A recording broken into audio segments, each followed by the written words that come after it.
Hey, what's up everyone, Morey Croson here, and today we're going to be going over the push-off when sprinting, and we'll start the video right now. This is the newest edition of the Performance Lab. Reach your individual goals. You don't want to just talk about straight line speed. We also want to talk about your ability to be quick. We break down your video. Let's make you into the quarterback I know you can become.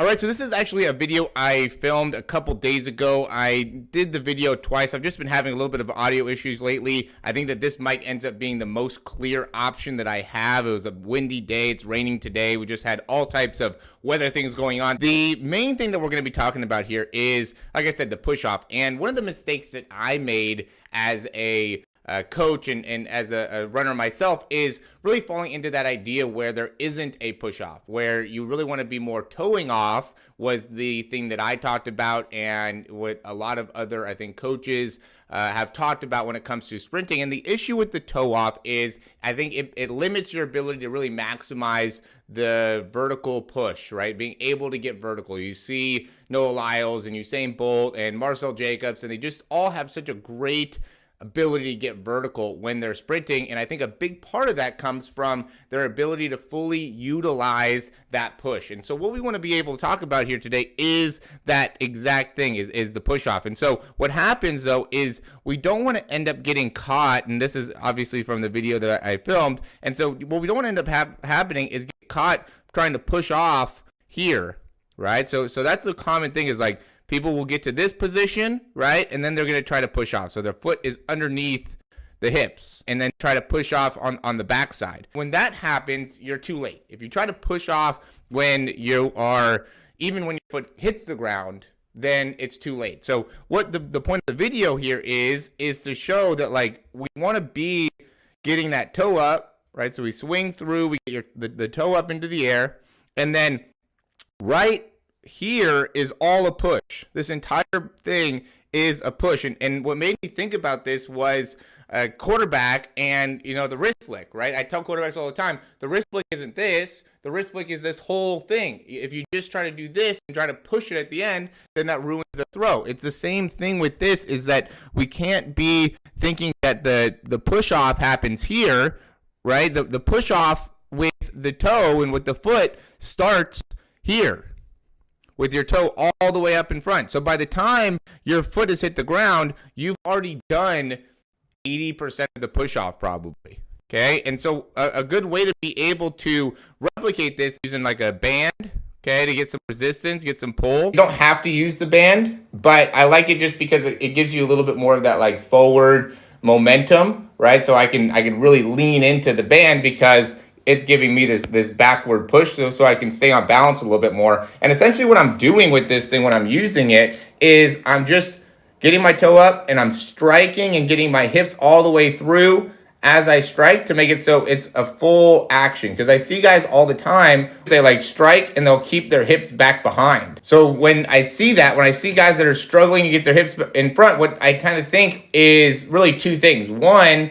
is as they're striking the ground, they're not used to really utilizing their feet as they're striking the ground. So that's like the biggest thing that I talk to people all the time about, is like, you got to use your feet better, right? We got to understand how to use the feet better. People that come in here locally, right, they want to be able to get faster, and so many of them have the strength within the hips, especially guys that are already fast, but just don't understand how to utilize the feet properly. And because of that, end up really suffering when it comes to sprinting, because when you don't use your feet well, then that impacts your time on the ground. So what we want to be able to do is we want to be able to very quickly get our foot into the ground, straight into the ground, to then be able to get right back up and through. The fastest guys, what they're able to do is they're able to get such a good bend in that back leg.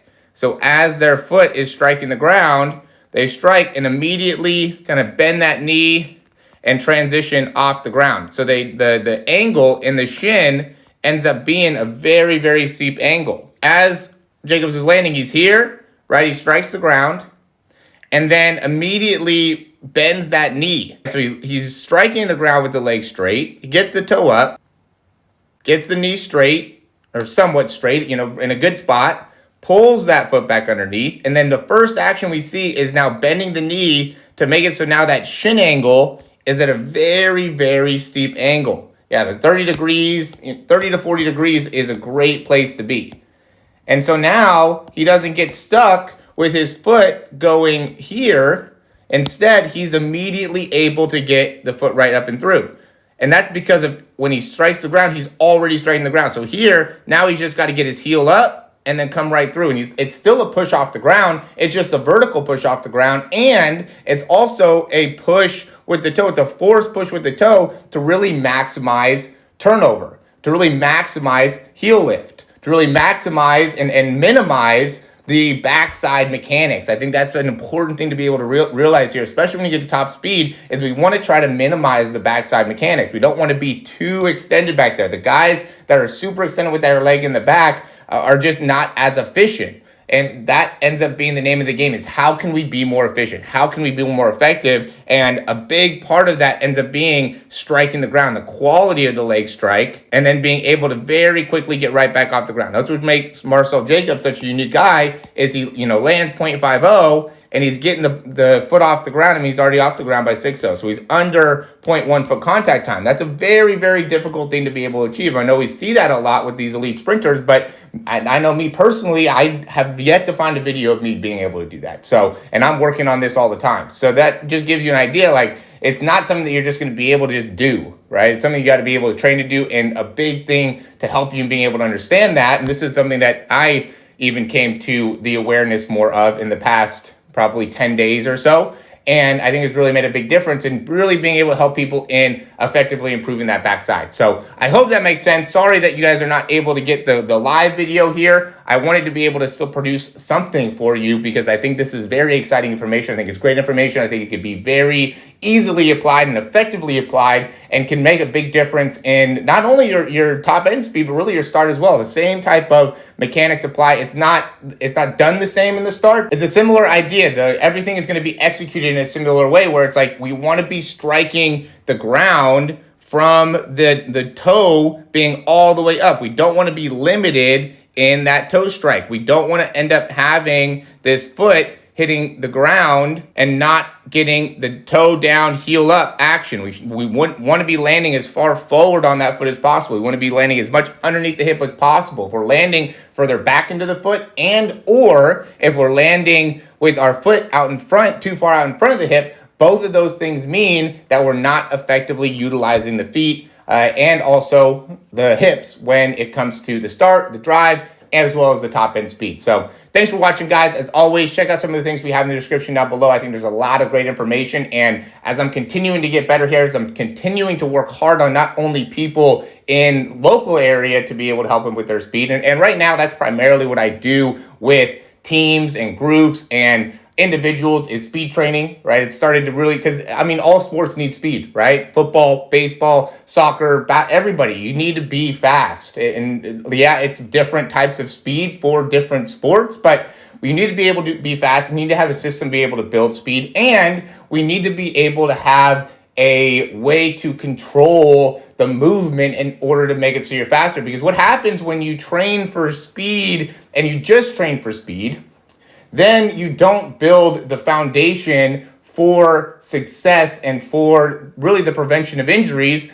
because you're training yourself only to be able to move linearly. But if you're able to train for speed in a way that maximizes the efficiency of the body, what you're doing is effectively training for acceleration, deceleration, which goes into lateral movement and cutting. You just got to be able to implement it into some of the training. You do that every once in a while for guys that are doing soccer, basketball, football, those sports, to then allow that to more effectively transfer over to their sport. But if you're only practicing linear as a sprinter, as well as for any other type of athlete that's trying to get faster, you're not getting the full reality of what the situation is. You need to be working the transverse plane, especially for sprinters, as well as the frontal plane or the lateral stability side. And that's what's going to make it so you can have a more effective start and a more effective drive phase or acceleration phase. You have to be able to have stability within the hip. You have to be able to have strength in the frontal plane, in the muscles that stabilize the hip. And even when you get to top speed,